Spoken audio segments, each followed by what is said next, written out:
mhla kubanjwe lenye lijale kusolakala ukuthi belebe emaphathi nemathayi emotolo. Leli jale libanjwe esive sakhona lapha eNakakhoza. Nokho umsakazo weChannel Maswati uthi mawufika Kansas leli jasi bavele balithethe bahambe nalo. Sicocisene nalo umnyeke lebeka khona malibanjwa leli jalo sibekele kanjena. Vuyo wavala Spurs wathatha onke lamaphathi aseSpurs bonke lobe kuseSpurs wayocashela indlu kaDlamini. Lo mfana ucashela eceleni kwalendlu la yacashwa nguvuyo ukuthi utawubeka lamaphathi khona. Lo mfana bekagcekeza lendlu akhokha lamaphathi awadayisa. Manje lo ubanjwe nawo lamaphathi. Ubanjwa ngibani?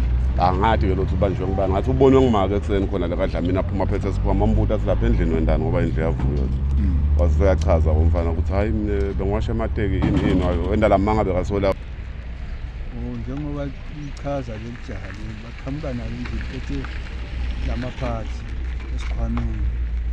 Uma sabuthwa lokunye bese uyasho ukuthi kukhona lokuselela endlini. Babuya nje lokuselela endlini. Babuya na.